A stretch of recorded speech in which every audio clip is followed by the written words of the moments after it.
It's important that we are honest in the description of this. So what happened on the coast was a serious setback for Mr. Shara's ambitions to have peaceful solution to conflicts, to have inclusiveness to all communities in Syria, and to make sure that they can continue to develop towards a stable society. Because the Constitutional Declaration was obviously an improvement of what has been. The new government is obviously an improvement of what was before, and it was welcomed by most of us. But the problem is that because of what happened on the coast, too many people are seeing what happened on the coast as a confirmation of their previous views of Mr. Sharaa and HDS. So, and the reason I'm spending a little bit of time on this is also, one thing is sort of that it has an impact inside of Syria, but it has an impact also internationally. And the one place that we need to address directly is, of course, the United States. Yeah. The United States of America. So while there is no, I would say, among the Arabs, among the Europeans and Turkey, there is a broad consensus that we can't afford this to fail. We need Syria to succeed for the reasons that you have discussed. For this to happen, we need, as I said, truly inclusive process in Syria, but we also need sanctions to end. Because it's absolutely correct. Without sanctions ending, we are heading towards a disaster. The economic humanitarian situation, and Carl will address this, it's a disaster. It was a disaster during the 14 years of Assad. It's getting even worse. And there is a lack of funding. And in Washington, I'm diplomatic, Washington is sitting on the fence. They haven't decided. So what does it mean? It means that we will not immediately see sanction relief. Luckily enough, there is an agreement that sanctions shall not have an impact on the humanitarian assistance.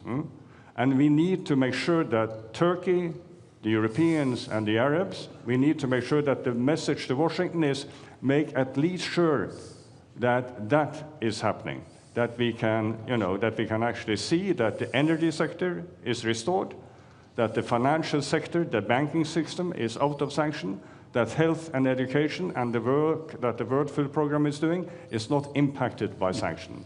Let's at least agree on these things. If we can do that, maybe we can move forward. And while we are doing that, we need to continue in our honest discussion with Mr. Sharaa and say, listen, you have no promise. There will be a real investigation of the events that happened on the coast. We have been discussing transitional justice issues. We are there to support you. We will work together with you. And I must say, on behalf of the United Nations, we have a good dialogue with Mr. Sharaa and his team. But he cannot succeed alone.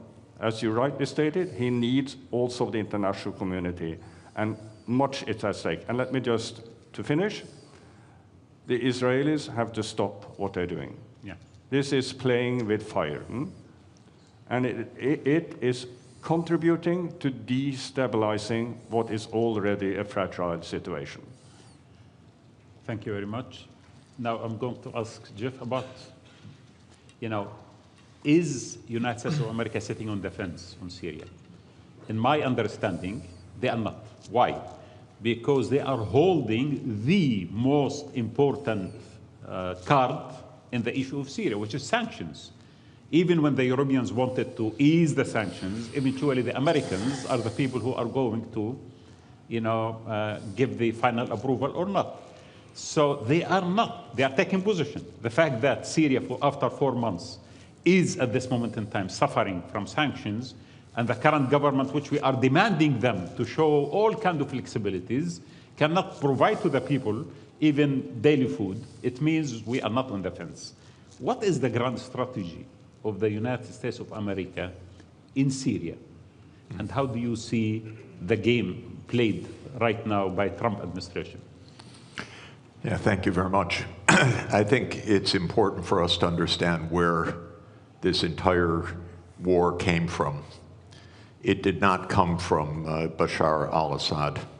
It came from Washington. There was a decision in 2011 to overthrow Assad. Actually, that came from Jerusalem. This has been a desire of the Israeli government that stretches back more than 25 years. Netanyahu's idea is make the Middle East in Israel's image, overthrow every government that opposes Israel. He's had a friend in that, and that is the CIA and the United States government. So this war in Syria did not come from Assad's repression. It did not come from Assad's dictatorship. This war came from a presidential order by Obama to overthrow Assad, starting in the spring of 2011. We have a name for this program. It was Operation Timber Sycamore. The United States, together with other countries in this region, trained fighters, especially jihadists, including the ones that just took power, to overthrow the regime. This created chaos. 600,000 dead in Syria in a war that has gone on for 14 years.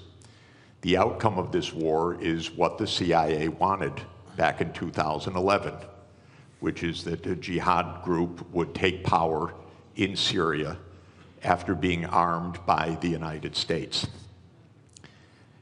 The reason I want to be clear about this is that we will not have peace in this region until we have public diplomacy that is based on real diplomacy, not on CIA operations. And we will not have peace until Israel stops its militarization of the entire Middle East. Because the Syrian war is just one of 6 wars that Israel has promoted, including in Lebanon, Iraq, Syria, Libya, Somalia, and Sudan. We had the list, actually, from Wesley Clark back in 2001, when he was handed a paper in the Pentagon that the goal was 7 wars in 5 years. The only war that hasn't taken place yet, to Netanyahu's great consternation, is the US war with Iran, which Israel is still trying to instigate to this very day. So the Syrian war is part of a regional tragedy. We have tragedy in Gaza, the West Bank, Lebanon, Syria, Iraq, Sudan, South Sudan, and Libya that I put at the hands of the United States government and its ally Israel, because none of these wars had to happen. These were all wars of choice. They were all wars that came from the idea of regime change operations, that the United States would determine which regimes operate in which countries. We'll never have peace in this region if outside imperial powers like the United States are dictating the terms to this region. The only way to have peace in this region is if this region is determining its own future, not outside powers. And Israel could never do these wars on its own. These are American wars. America provides the financing, it provides the military backup, it provides the naval support, it provides the intelligence operations, it provides the munitions. Israel couldn't fight for 1 day without the United States backing. Israel could not be committing a genocide in Gaza without the United States' full operational complicity. I don't mean political complicity, I mean direct, daily operational complicity. This has to end. This region has been divided for 100 years, first by the British Empire and then by the American Empire. And this is going on until today. We have a genocide going on right next door. Till today, till this morning. People being wantonly killed, brazenly killed, because the United States is providing the means for this. So this is what's happening in Syria. Is the US on the fence? Hardly. It's the major actor. I know, by the way, I know firsthand that in 2012, UN Secretary General Ban Ki-moon appointed former Secretary General Kofi Annan as Special Envoy to reach a peace in Syria. I loved Kofi Annan. I love Ban Ki-moon. I worked for both of them. Kofi Annan arranged a peace in 2012. He arranged a peace in Syria. You know why it didn't happen? Because all the parties agreed to peace except one. Literally one. That was the United States of America. The United States of America said there will be no peace unless Bashar al-Assad goes the first day. The other parties said, no, no, you can't just determine that. Maybe there'll be a process. Maybe there'll be elections agreed. Maybe there'll be a 2-year process, a 3-year process. The United States said, no, Assad must go the first day of any agreement or we block it. And so Kofi Annan stepped down from his position after having negotiated a peace arrangement. And we have had 500,000 people dead since then. We should not allow this kind of criminality to be normal. This region has been at war nonstop for 30 years. Actually, I would say for at least 57 years since the Six-Day War, because there has been no honest accounting of international law, no honest diplomacy. It's been militarization all the way through. And we could have peace immediately in this region. All that is required, in my view, is the United States change its veto of Palestine as the 194th UN member state, because on that basis, all the region would normalize relations and the wars all across this region would stop. But Israel has had control over US policy, and it says no. It wants greater Israel. It wants Israel in Syria. It wants Israel in Lebanon. It wants Israel in the West Bank. It wants Israel in East Jerusalem. It wants Israel in Gaza.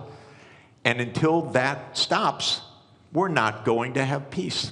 So is the US on the fence? Of course not. It's the major protagonist of this whole war and has been for the last 14 years. Thank you, Jeff.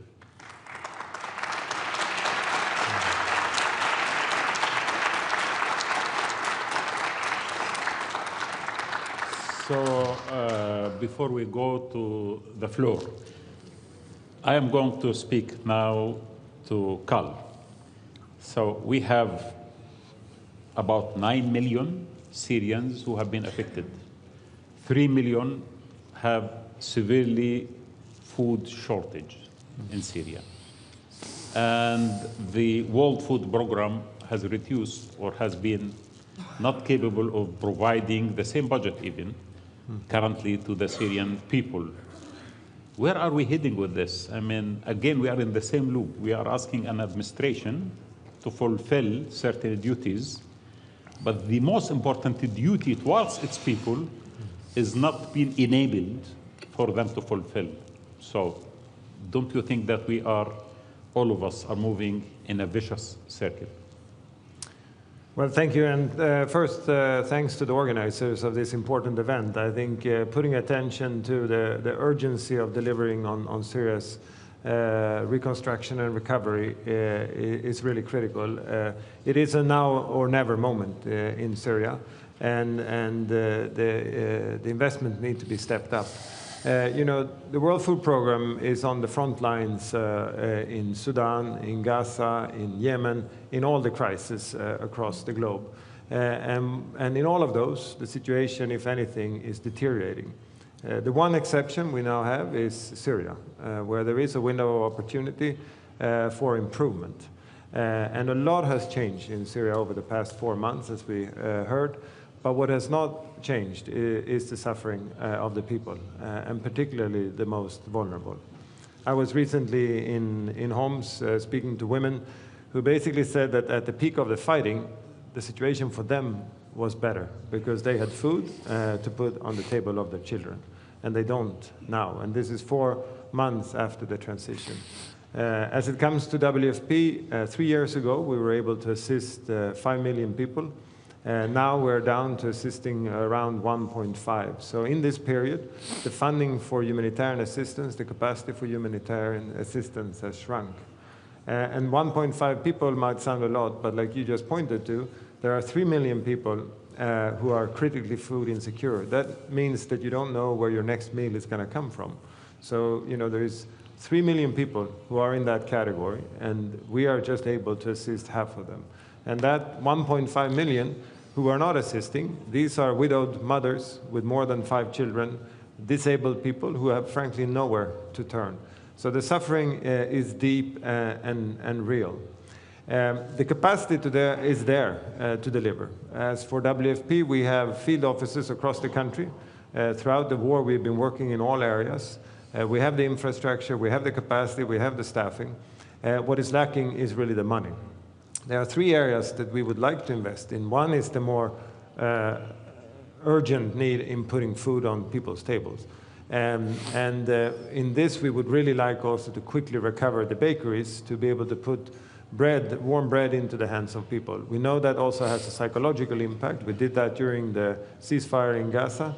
But we would also like to expand what is our cash system, where we provide cash instead of food, and working with authorities as this being an embryo for a social protection system, which, by the way, could be a key pillar also to allow for the return that we hope will happen. And then finally also, we are not in a development agency, but we can contribute to some early recovery initiatives to get farmers back on their land for the food system to start recovering. We don't build dams, but by just fixing some pipes, you can get basic irrigation happening and the food production inside Syria to start for the next planting season. So there's a lot that can be done, and there is a lot of capacity ready to deploy, but the funding is not there. So, you know, we appeal to donors wherever they are. I will travel to the Gulf next week. We have been in Brussels recently. Because the issue when it comes to WFP is not the sanctions. While that also is an important issue, as we've heard from other speakers, we have humanitarian exemptions, and we really need donors to step up and to do it now, urgently. We think, while I am speaking to a humanitarian imperative, because that's what we do, obviously this also has political and security impact. We know that when there is no food secure, there is no stability. And so to invest in these humanitarian programs, I think we would also allow for this sense of change to happen in the country. These are quick dividends that are important for people to believe in this change. There is still hope, but that hope needs to be nurtured, or it will turn to frustration and anger. And so we really hope we will be able to seize this window of opportunity, as I started off saying.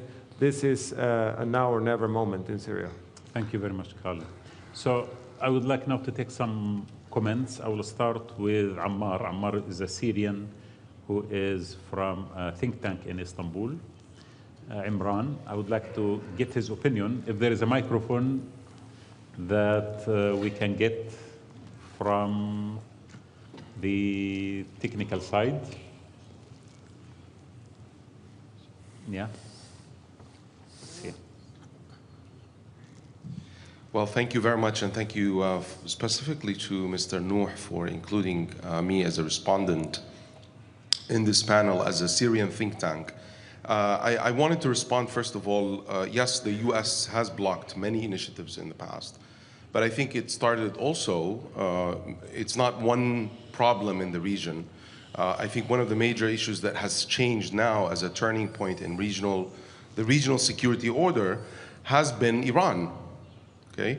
The decline of the power of Iran now has really provided an opportunity for Lebanon, Syria, Iraq to breathe air and to have a new page in history. Is this an unknown page? Yes, there's still a lot of unpredictable elements with this new history being made. I think this is a perfect moment not to wage war against Iran, but actually to balance the powers in a way that Syria could become an opportunity for a new regional order and a new regional stability to be established. I think there's great hope. There's a lot of risks involved, but I think this is a great opportunity for Turkey, Iran, for the Arabs to start from Syria as an opportunity, as a pathway to building consensus, rather than for Syria to become a point of tension and competition between those countries. I think I agree with the issues of sanctions as being an issue, but I think the reintegration of Syria needs to happen at a much deeper level in not only on official levels, on including civil society, on including the Syrian voices at every moment, at every forum, at every conference, at every event where Syrian businessmen and the business community could become empowered to be at the table. Establishing the new economy of Syria.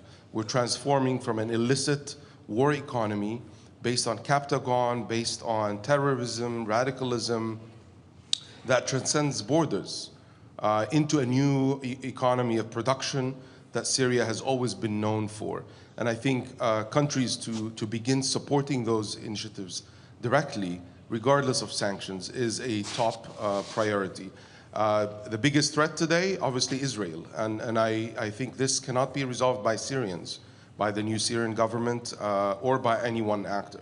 This really involves a new regional order to be discussed, whereby this aggression would be stopped. So on the regional dynamics, I believe there's a great opportunity for a new geopolitical order.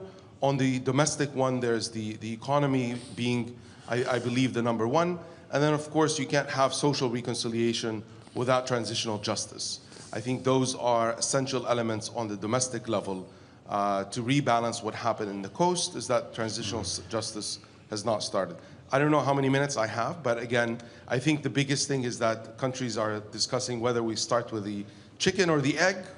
I think that's the everlasting problem that we're trying to solve. Do we lift sanctions first, or do we wait for the country to begin legitimacy? Well, you can't start with legitimacy without economic empowerment, and you can't do economic empowerment without lifting sanctions. So I think it's an important way for courage in the political system to start with one before the other. Thank you very much. Thank you, Ammar. Thanks a lot.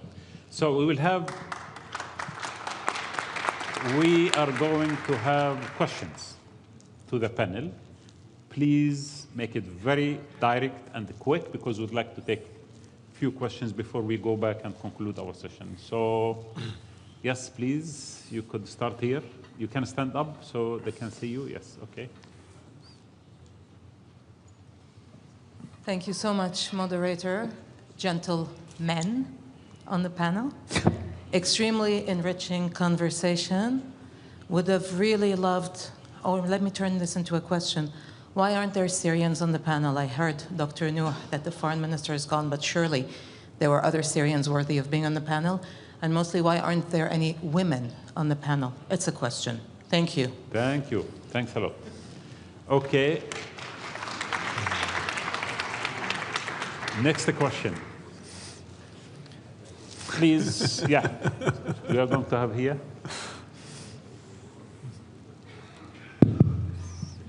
Thank you very much.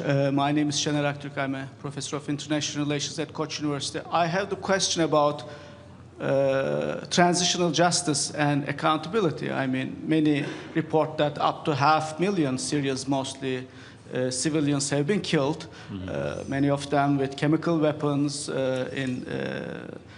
under duress and torture. In similar situations, from Rwanda to Bosnia to many others, we have had international criminal tribunals, both for domestic and international perpetrators.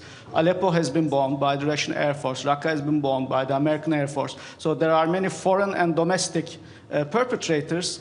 What is the international communities and its It might be unlikely for the local actors to push for this because of their fragility, but is there any penchant for the international community to ask for some kind of accountability of 500,000 Syrian Arabs being killed, or will that just go without any acknowledgement? Because I fear that it can be repeated over and over again if 500,000 people's mass killing goes unpunished.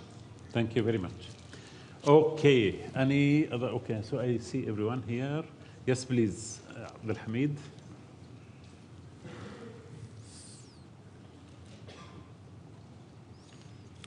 Thank you very much, friend Waddah and the panelists.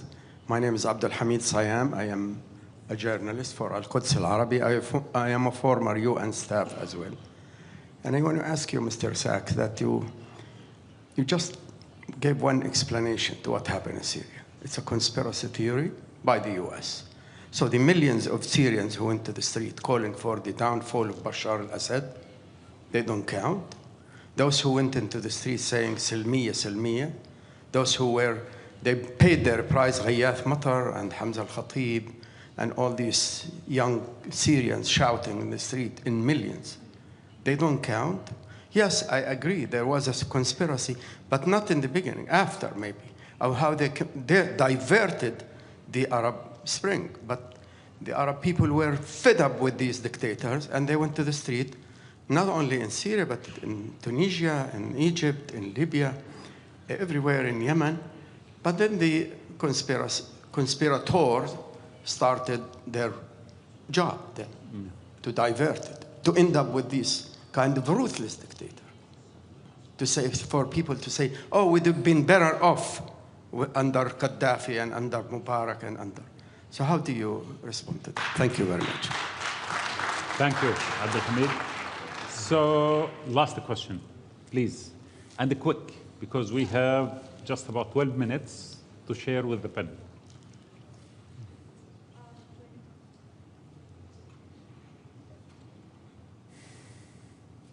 Hi, everyone. My name is Sukanya. I'm from India. I have two questions. First of all, good morning. One is to the Deputy Foreign Minister that how do you justify like Ankara's operations in Syria amid criticism that, you know, they violate Syrian sovereignty and could escalate regional tensions? And my second question is to Mr. Sachs. If you could speak a little bit about the Qatar Gate issue, and you obviously spoke so much about Israel and you know how it's violating ceasefire rules, etc. But also Hamas isn't returning the hostages, and which is prolonging the war. And Qatar is still hosting so many you know Hamas people, and the Palestinians have now finally started. You know, protesting against the Hamas government people. So what do you have to say about that, these two questions? Thank you. So, okay, now we have 3 minutes each, by the way, so then we have to conclude. So we'll start with Noor. Okay, so first of all, we should really see that Israel in the region works as a strategic destabilizer. So that's a different kind of force that really creates that destabilization to really profit from that. So to prevent that, regional countries, so we got together 5 countries, we created a mechanism that's called quintet mechanism that will introduce some kind of operational center that would really respond back to the security problems in the region, because it is so real that there is terrorism problem, there is border security problem, there is drug trafficking problem, and those things really negatively affect all the regional countries. So in order these problems not to be abused, so 5 countries, Turkey, Iraq, Syria, Lebanon, and Jordan. So we got together in 9th of March in Amman. So we created this mechanism, and we will make this operational very soon. So one of our friends asked a question about the new regional order. If not a regional order, but at least we are trying to help Syria to build some kind of capacity that would allow Syria to respond back to these security problems alone. But first, we need to help to make them stand alone. So the center will be in Syria, and the request will be coming from Syrians. So we will be under the Syrian demand to really respond back to those security questions. So we are hoping that that would really help Syria to have a better future. So other than that, so as you mentioned, there is hope on the ground. Really, we should keep that hope alive. So the Syrian government has been responding positively. Most of the demands coming from the international community. So that's really a very positive momentum. So we should help Syrian government to achieve its goals. Mr. Pedersen. Listen, let me, to what Jeff said, three short comments, and it's been addressed already. The Syrian people have agency. They started, not the United States, started the demonstrations in March 2011. It was not a conspiracy. This is extremely important. The Assad dictatorship led to what happened in March 2011. Then we can have a long debate of what happened afterwards, but this is my first point. The second point is that in 2011, the Israelis were not unhappy with Assad. They thought he gave them what they wanted.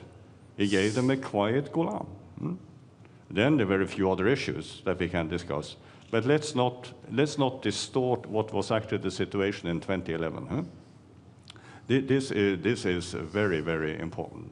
Then, on the 2012 efforts of Kofi to have a peace deal, what actually happened was that, as you remember, Jeff, there was an agreement in Geneva, supported by the United States and Russia, the so-called Geneva Communique, where they actually agreed on what would be the road forward. I think it's quite a far stretch to claim that it was the United States that prevented that agreement from being implemented. Again, the Syrian people have agency.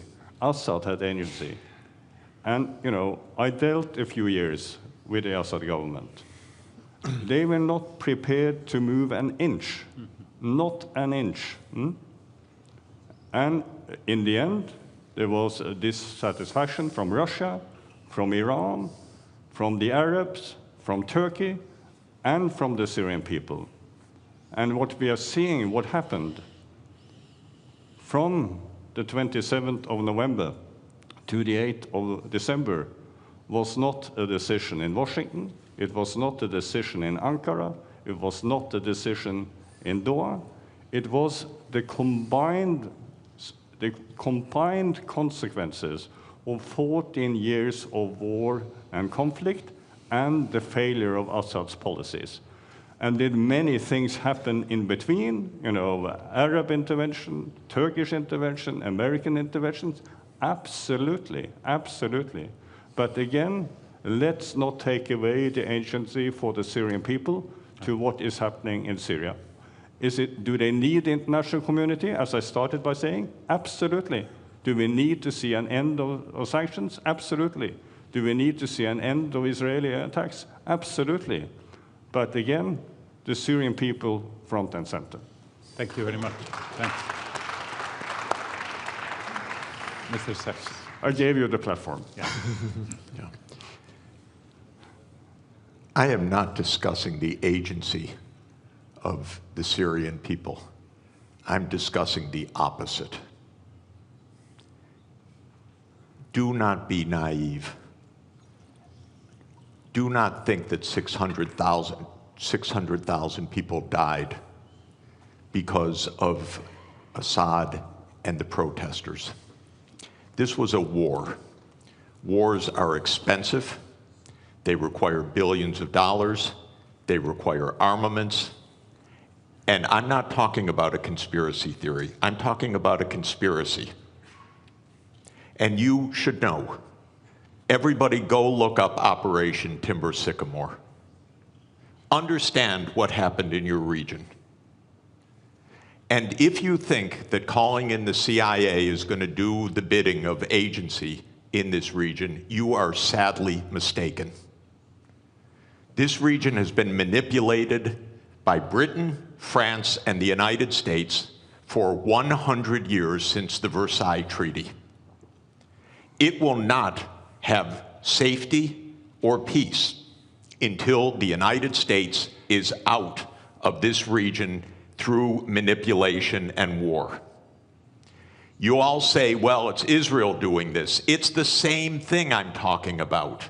It's the same reason for Operation Timber Sycamore. It's not an independent fact. It's the reason why this happened. I'm the last to denigrate agency. I'm telling you exactly the opposite. If you think your big friend, the United States, is going to do your bidding and help you get your way, empires divide to rule. They are not doing the bidding of Turkey or Syria or Lebanon or anybody else in this region. And if this is, yes, you want to balance Persia or Iran, you call in the United States to do that, and you think this is going to work out well? It's not going to work out well. This region has three major powers: the Arab world, the Turkish world, and the Persian world. It's been more than 1,000 years this way. I said to Iranian diplomats that Iran has been 5,000 years. I was corrected, 7,000 years.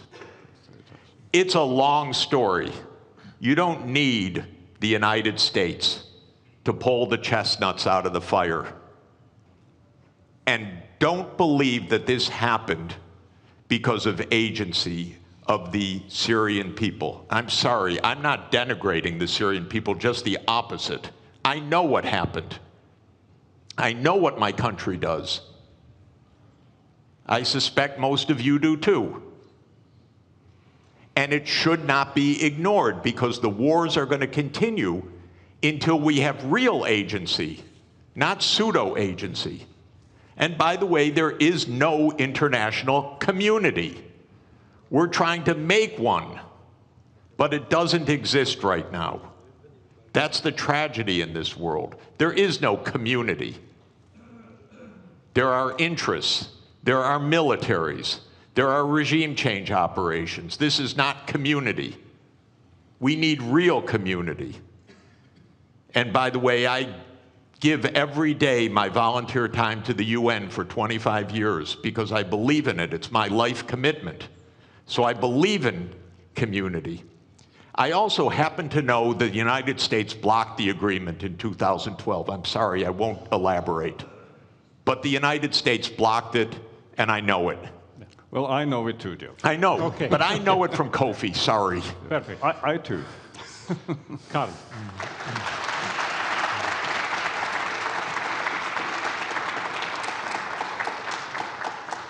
Yeah, maybe just to bring back to the people who certainly has agency and is suffering. I think there is a general sense now out there that everything is getting worse and there's nothing that can be done. And I think my main point here today is that that might be true in many contexts, but in Syria that's not true. In Syria there is now an opportunity to make a difference, and we know how that difference can be made. And what we suggest is to, while there needs to be efforts in parallel, really start with alleviating the suffering of the Syrian people. It can be done in concrete ways. There is surplus grain in Ukraine that can next week be shipped to Turkey to be milled and brought to bakeries, to have them start within the next couple of weeks to put bread and fresh bread into millions of Syrian hands. And so, there are concrete things that can be done tomorrow, and frankly, the cost of that is minimal if you compare to the broader scheme of things here. So that's our appeal, really, to invest in the Syrian people, to do it now and to do it concretely. Thank you very much, Carl. And let me just make my final comment on this, if you allow me. Humiliation is one of the most serious factors when humiliation affects nations with depth of civilization. I think China is a great example of that. Japan as well was a great example of that. This region has gone through a century of humiliation that has never been seen before within the configurations of a civilization that one day thought of itself to be one of the most important civilizations. Since Versailles, since the collapse of the Ottoman Empire, the vacuum created in this region led to dictatorship, led to international interference in our land, to fragmentation, to artificial boundaries and borders, to artificial ideologies that were never brought up from within the soil of this earth. What we have been through in 100 years is horrendous. And if we are going to move forward, yes, I agree that we need to own our own destiny. But before that, we need to detoxify our brains as well from being only just followers of the Western powers in particular and the international powers and seeking solution in Washington or in London or in Paris or wherever it is. So yes, I think this region has resilience and this region has civilizational depth. And this region will regain eventually its destiny. And I think what we are seeing in the next few years and decades is a new generation of people who are aware at least of what has happened to them, to their fathers, to their grandfathers, and I don't think they will accept to continue living under this kind of humiliation. So Syria will be stabilized by the people of Syria. Definitely they are very creative. This is a country where all civilizations in this part of the world has met. This is a country that was manufactured by the most important ideologies, religions, thoughts, and the trends of history. So it is going to own its destiny, and the whole region is going to do the same as well. And when that happens, a new order is going to be created. Bravo. Thank you very much. Thank you.